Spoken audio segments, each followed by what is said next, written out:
Did you all watch this or listen to this podcast that Prince Harry did with the Armchair Expert? I mean, I did. Not because I'm interested in him. I frankly, every time I hear that these guys are in the news again, I just say to myself, how much longer do I have to endure these two individuals?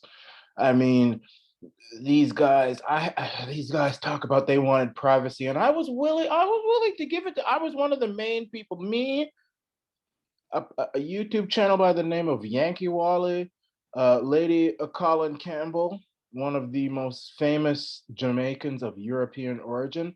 And myself, we were the three people, along with Sky News Australia, who we really did.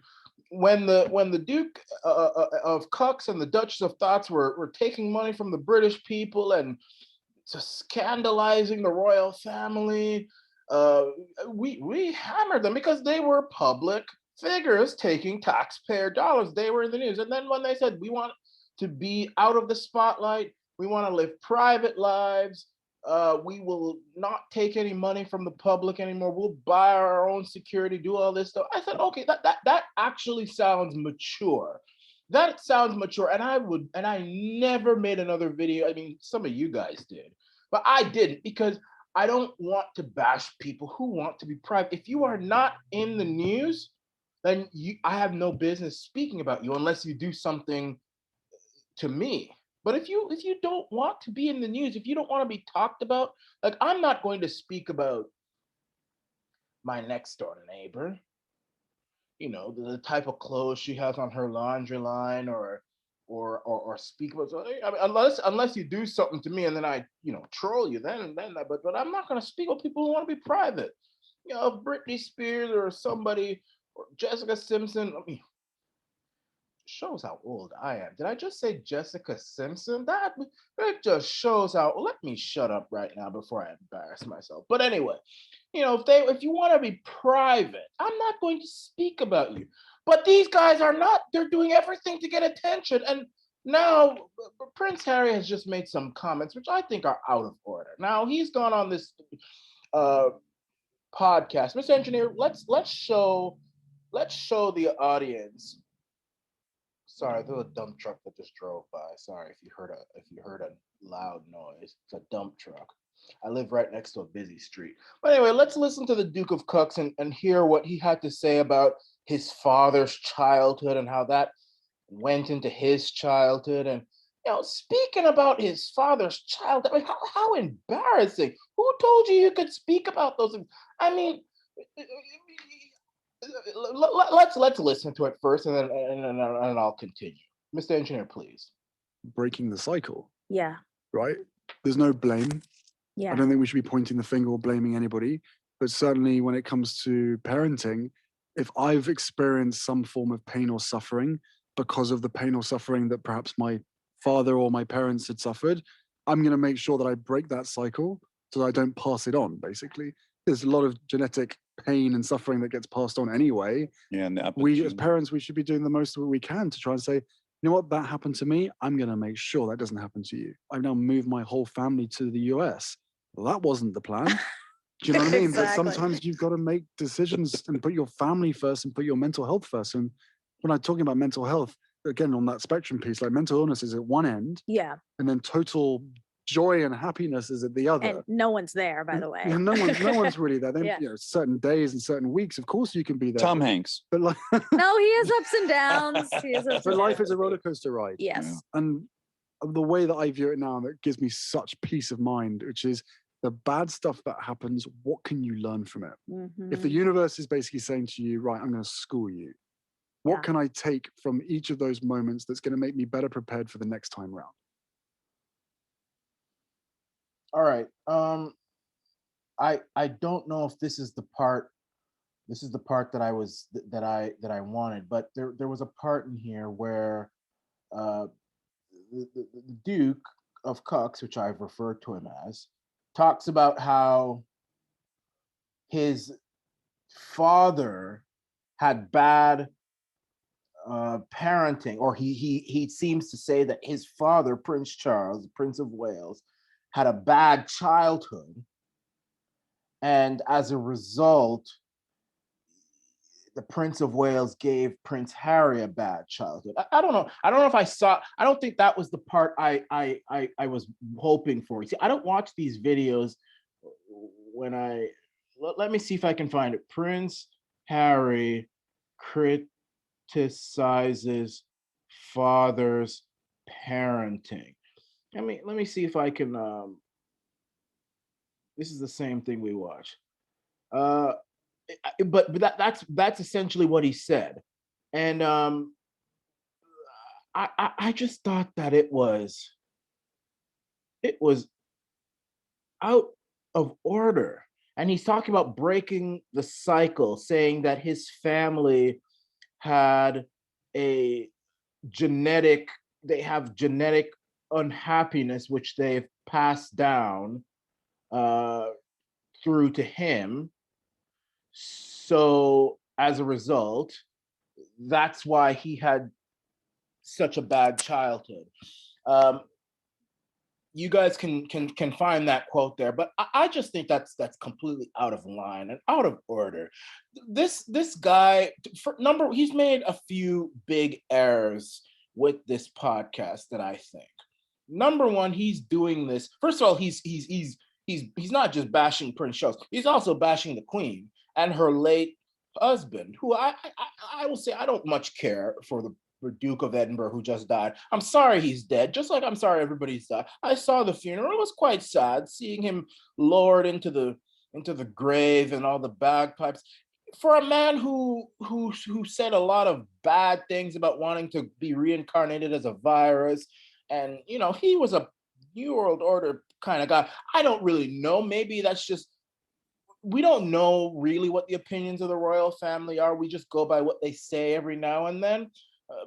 But he certainly is a human depopulator, which is not godly. It's not good in the eyes of God. God says, "Be fruitful and multiply." But nevertheless, it was sad to see even him die, and to see the Queen having to sit there by herself because of these China virus restrictions. I thought that was quite cruel for this old lady, this old woman who's done so much for the country, having her forced to sit there by herself, wearing this mask and just sitting there like that. I think that was quite cruel and quite sad.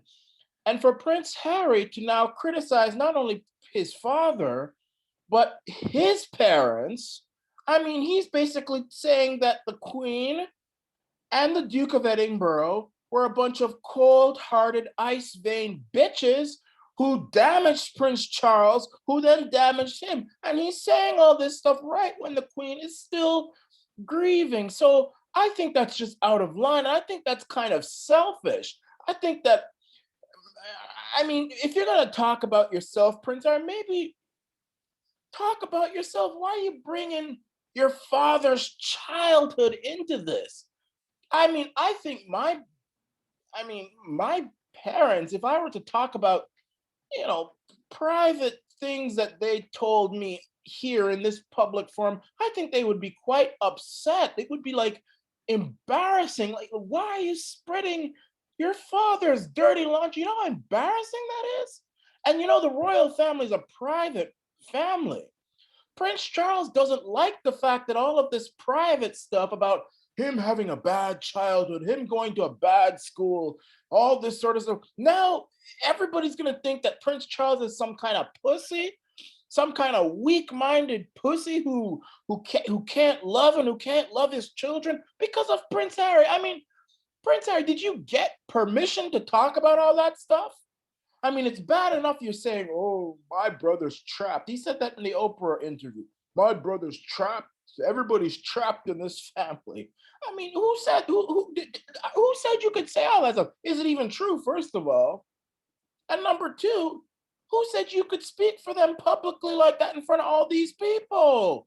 This American audience. I mean, you got all these foreigners knowing, which Americans are foreigners to the royal family, knowing their dirty laundry like that, and to do it at a time when the Queen is most vulnerable, and especially when you know that the royal family can't respond.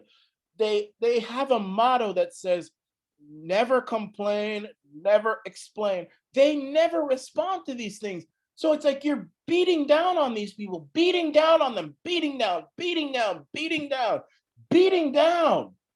And you're doing it to a foreign audience, the Americans, who, I mean, the Americans don't like you. I mean, they think they like your family because they like all the glitz and the glamour. The Americans do, but the Americans won't. The moment the royal family decides to come back to America, they're going to be on the chopping block. I mean, you see what the Americans did to your ancestor George III, and I believe rightfully so. They threw him out. Americans don't really care about you people. They just like you guys as performing monkeys, and you guys are spreading all of this insider information to the world, like when the queen is not in a good place right now. I mean, her husband is dead. She's on her own. The queen is really on her own now. I mean, she doesn't have her parents. She doesn't have her sister. She doesn't have her husband. The queen, all of the people whom she knew growing up are gone. All she has now are her children and her grandchildren. There's nobody for the queen. There's no rock for the queen anymore. The queen doesn't have a rock. She doesn't have anybody older, wiser, somebody who she can lean on. Everybody's leaning on her now because it's only her children and her grandchildren. There's no mother. You remember the queen mother and the queen's sister whom she could kind of lean on or be herself around. Her father died years ago, so she's got nobody from her era. She has nobody. She's a vulnerable old lady. I mean, what, 90 something years old, 96, 97. I mean, poor thing. Look, I'm not saying she's perfect. I'm not a big royalist. I think that because I'm a Canadian, I don't think the royal family should be calling themselves the Queen of Canada anymore. I think those days are over. Stop that nonsense. You say it's our history. No. First of all, the natives were here first. Then the Vikings, Leif Erikson and those. And Leif Erikson, he's the one who founded Canada from Greenland. The Vikings. People don't remember that. The Vikings found Canada, Newfoundland. Leif Erikson. He ain't no British man. That's not his history. Then the French, Jacques Cartier of France, was sent by Louis XIV to take large parts of Canada, New France, Quebec, all the way down to Louisiana. Then the British came, and they didn't take it without a fight too on the plains of Abraham. So that's only a history of a very certain group of people who really don't even care about it anyway. You think English Canadians care about Queen? I can talk to my neighbor. I mean, maybe some old woman in her wheelchair, oxygen mask. She'll probably, I like the Queen, but her children and her grandchildren, her great grandchildren, they don't give a damn. They don't even know the Queen is Queen of Canada. I mean, I've talked to people who say the Queen of Canada. What? Why do you think she's on the money? But anyway, I think it should get rid of it. But I do respect the fact that the Queen is a human being.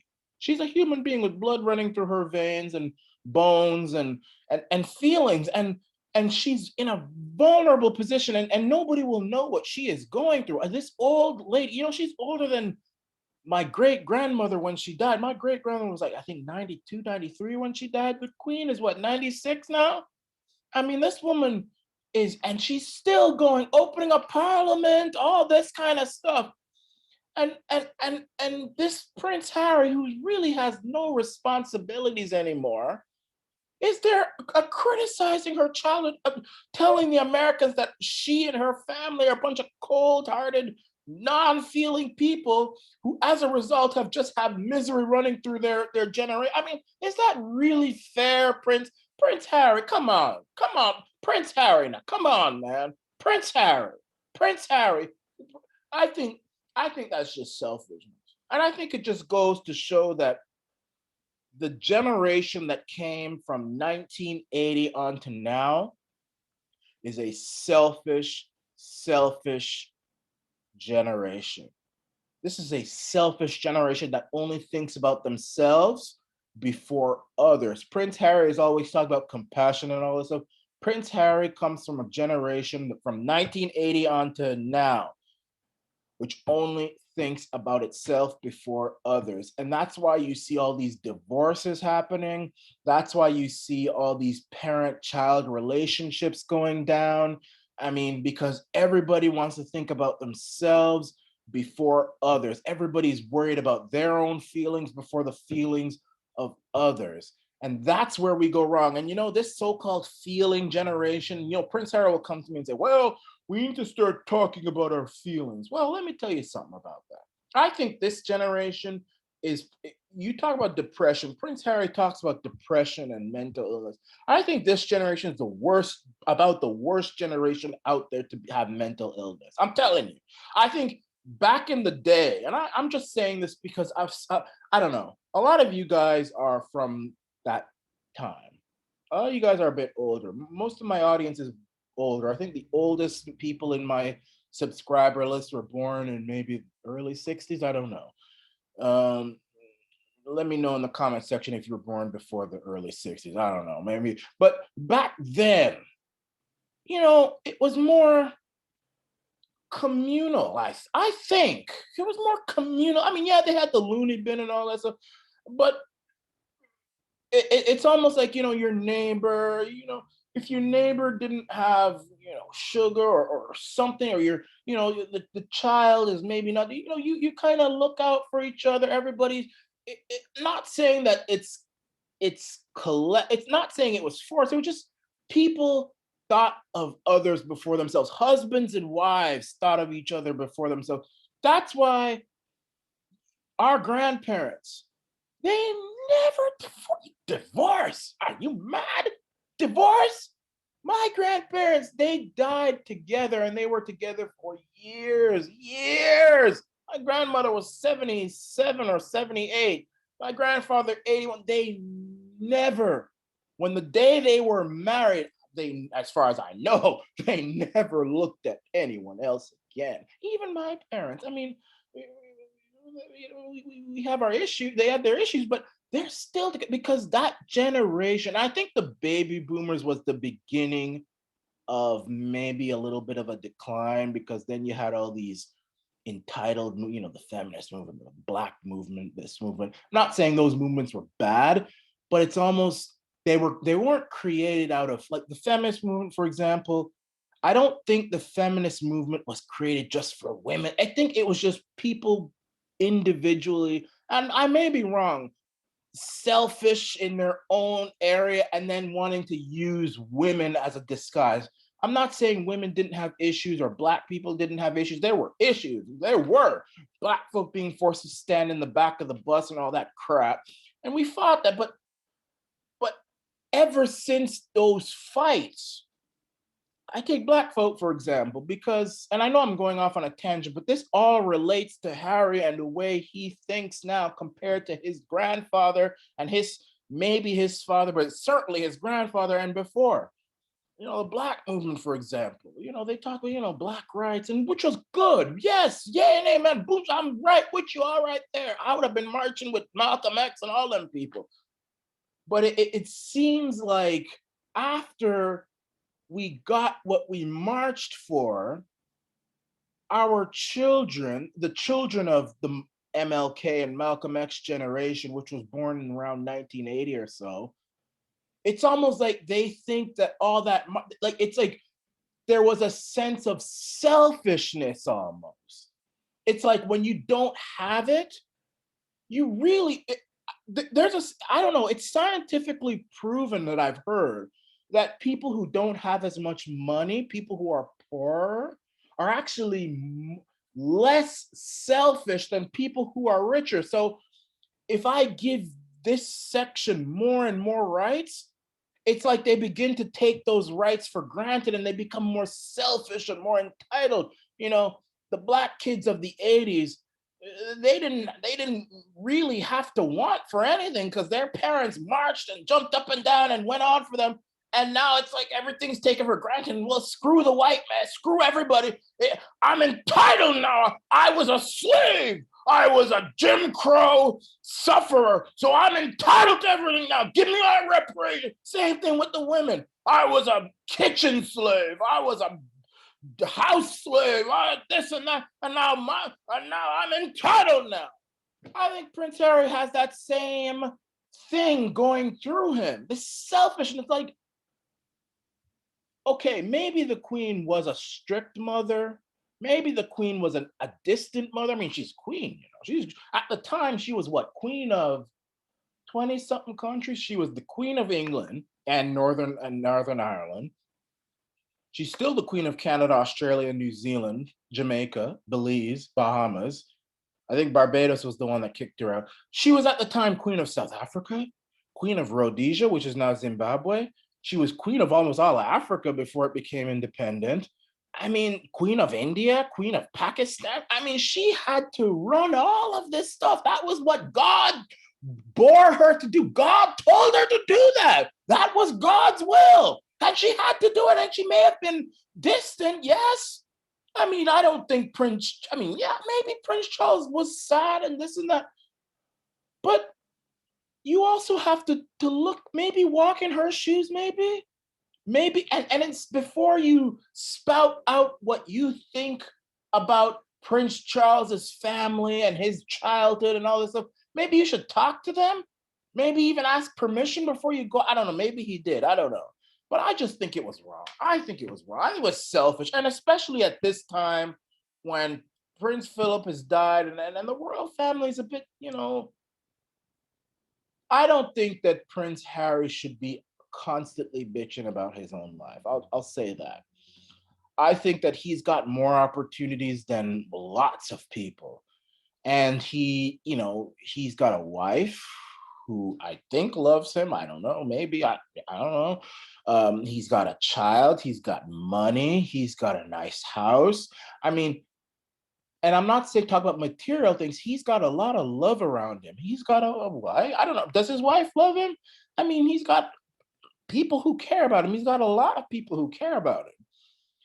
And I don't think it's appropriate at this time. If you want to talk about your life, go ahead.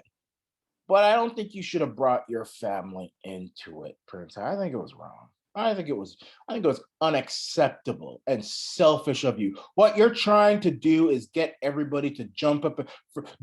It's like, the Queen was getting a little bit of sympathy because her husband died. She was getting a little bit of sympathy and people were feeling sorry for her and pouring flowers for her. And now Prince Harry comes along and he wants the attention back on him. Hey, don't forget about me. Don't forget about me and my problems. Don't forget. Hey, don't forget about me. Yeah, Prince Philip, he's dead. He's gone. Hey, what about me? What about me? Selfish generation. This is the